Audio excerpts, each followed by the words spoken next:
Welcome back to Lowballing Outdoors. I'm Alex.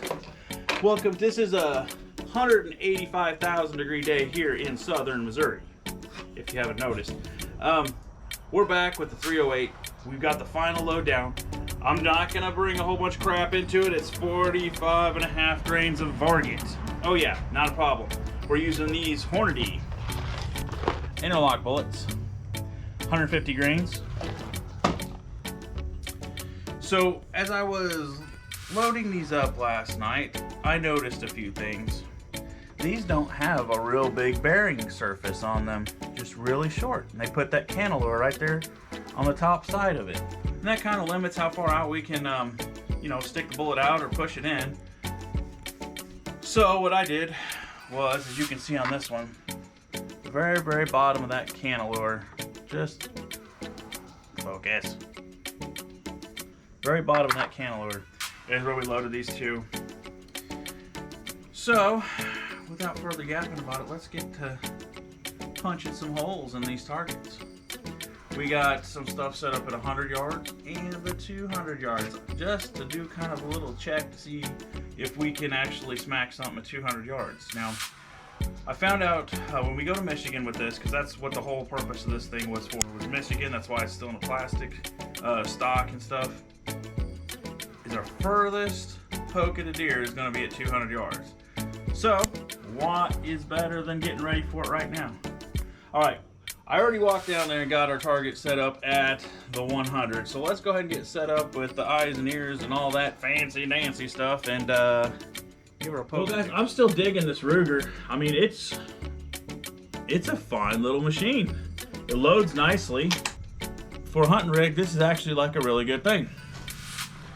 Alright, well let's go ahead and take that 100. We're going to see how well this thing groups. We may move our scope around a little bit and then we'll drag it on out to the 200. Alright, first one. Here we go.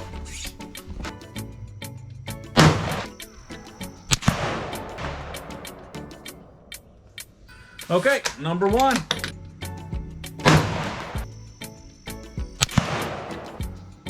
We got some touching holes. Let's go ahead and stick a third one down there. See what it can do.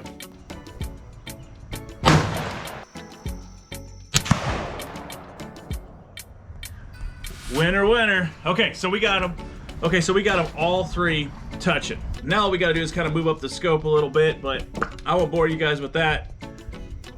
So we'll go ahead and do that, and then I'll meet you down there that way, 100 yards that way, and we'll go check out them targets. Oh, guys, guess what? This met up with all of our criteria. We wanted about an inch group, because remember, this is just a hunting rig, and we got it. 45.5 grains of Varget. Check this out if you didn't see it already. 1, 2, 3, bingo, bango, bongo. We are in that 1 inch. There's my thumb. We are in that 1 inch. That is exactly where I want it. Now, y'all want to see some fine tuning of this thing? See how small of groups we can get? Maybe. You let me know. Up here, we were moving our scope around trying to get it close to bullseye. So we just clicked her up, bingo. That right on scope, man.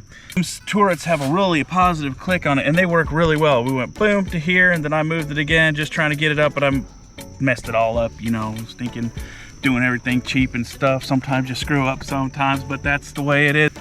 But we got one more little surprise for you. Let's go check it at the 200 yard range. I think we're gonna set up a can. If I can hit a can at 200 yards with it, we're golden. We're good. We're gonna stop. We're gonna do that right now. All right, hang on. We'll meet you down at 200 yards. All right, guys, guess what? We got another can of olives. I mean, who eats olives? I mean, when I was little, I used to put them on my fingers and go, roar! But anyways, these are all expired. So what better way is to punch a hole in them from here all the way down there. Okay, so we're gonna get this set up and we're gonna see if my math works out as far as the droppage. Hang on. Alrighty, ladies and gentlemen, if my math is correct, we are going to use one shot, one projectile to try to knock over that can at 200 yards. Let's get it done. That is another thing. The bolt is kind of heavy on this thing, and I had hand surgery on this hand, so sometimes working stuff with my wrist does kind of hurt a little bit. But let's get this done. We're gonna knock this thing over. Will it with me. Just will it with me. We got this. Come on now.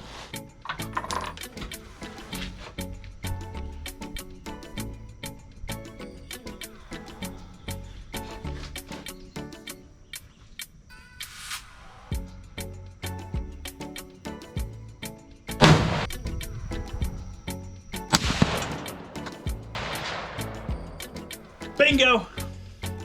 So, check out this brass.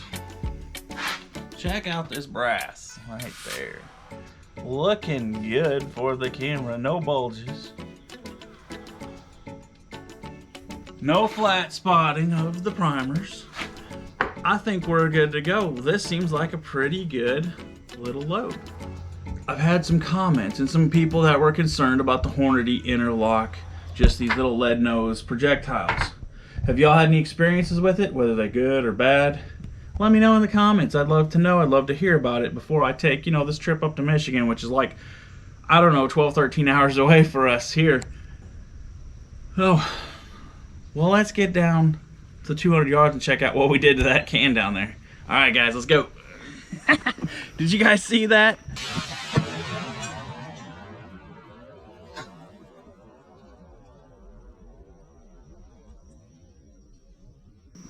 Check out this. We completely demolished that can. That's awesome. Well, we did it.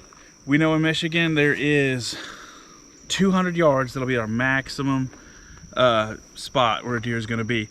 We nailed that sucker. We can do it. Not a problem. 45.5 grains of Varget. Thanks for watching. And remember, guys, keep it cheap.